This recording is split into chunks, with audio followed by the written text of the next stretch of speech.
this is Anna from Kinderbooks again. Are you ready for another story? Yes? Good. So this is a story called A Bedtime for Bear, and it was written by Bonnie Becker, illustrated by Katie MacDonald Denton, and published by Candlewick Press. A Bedtime for Bear.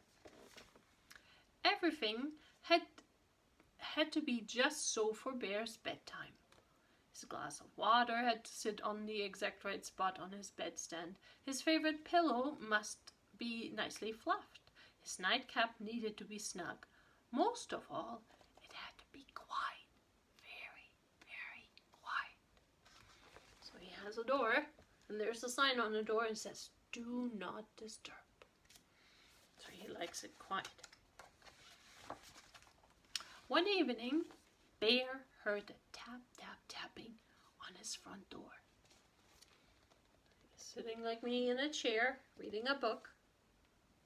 There's somebody at the door. When he opened the door, there stood Mouse, small and gray and bright-eyed. He clasped a tiny suitcase in his paw.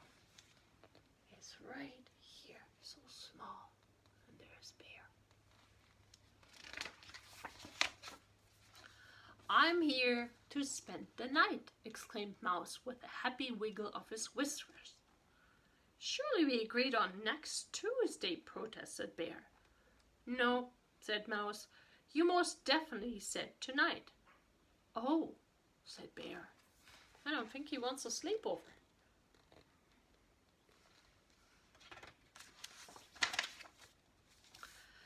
Bear had never had an overnight guest before. Guests could quite possibly mess things up and make noise, and Bear needed quiet, absolute quiet at bedtime. Even so, Bear and Mouse enjoyed an evening of checkers and warm cocoa, and soon it was time for bed. They're playing a game of checkers, and then it's time for bed. "Remember, I must have absolute quiet," reminded Bear. "Oh, indeed," said Mouse. Bear set out his glass of water, adjusted his nightcap, fluffed his favorite pillow, and climbed into bed. It was very, very quiet, and he closed his eyes. Can you close your eyes for a moment? You can open them again. Bristle, bristle, bristle. Bear heard a noise. It was Mouse brushing his teeth. Bear cleared his throat in a reminding sort of way. "Oh, most sorry," said Mouse, and Bear closed his eyes again. He is ready for bed. He is in bed, and here's Mouse brushing his teeth.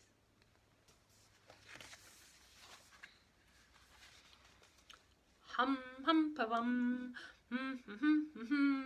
Mouse hummed while he put on his nightshirt. "Absolute quiet," Bear muttered most patiently. "Deepest apologies," said Mouse. "Squeak, squeak, rattle," went Mouse's bed as he hopped in. Bear jammed his pillow over his ears, gritted his teeth, and closed his eyes. He was just about to drift off when, so you can see them right here. There's Mouse's bed. Here's Bear.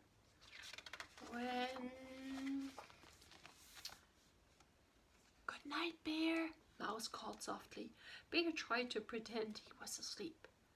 "Good night," Mouse called a little louder. "My ears are highly sensitive," cried Bear. "Really? How interesting," Mouse said.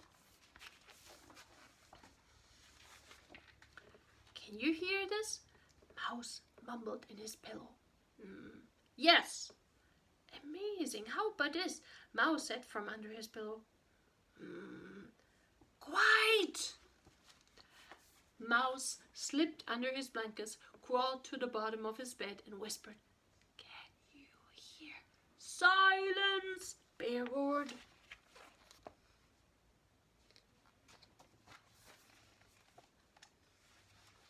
Mouse slid from his bed, went into the closet, and said in the tiniest possible voice into the farthest, darkest, teeniest possible corner of the closet, "Surely you can't." So he's going into the closet to sleep there.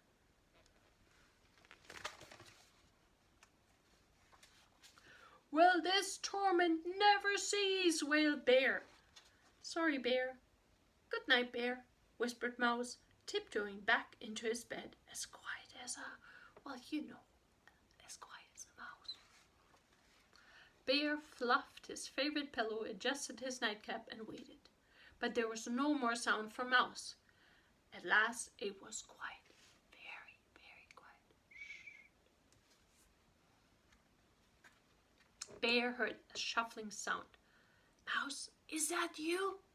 No answer. Bear heard a crick, crick, crick on the floorboards. "I know it's you."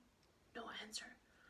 "You can't fool me," Bear growled, but he didn't sound very certain. Bear heard a low, moaning noise. "Mouse, Mouse." Silence. Look, he looks quite scared. He's all by himself. Mouse is sleeping right here. I wonder what that is. Bear was sure something rustled on the floor. "Mouse, wake up," he cried. "Wake up!" Mouse stumbled out of bed, small, gray, and sleepy-eyed. "What is it?" But Bear couldn't see any rustling, moaning sort of thing in his room. His room looked quite like it always looked. "Nothing," lied Bear, still clutching his blanket to his chin. "I must have been talking in my sleep," Bear chuckled, but it was rather quavery. "Ah," said Mouse at a glance with Bear.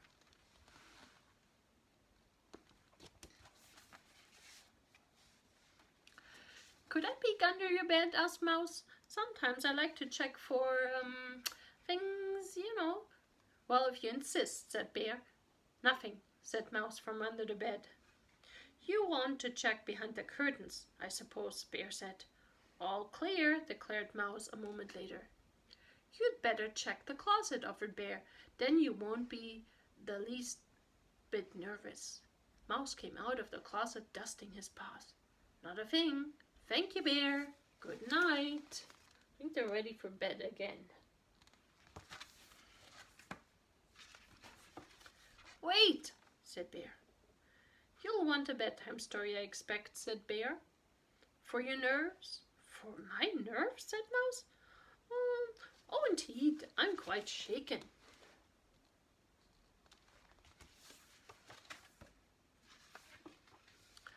Then, with an eager flick of his tail, he settled on Bear's favorite pillow, and Bear told them all about the adventures of the brave, strong bear and the very frightened little mouse.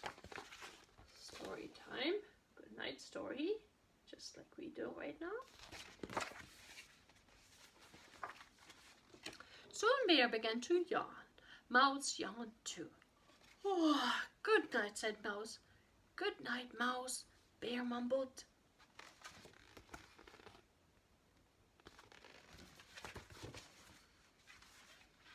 Then Bear began to snore loudly, but Mouse smiled. And soon Mouse and Bear were fast asleep.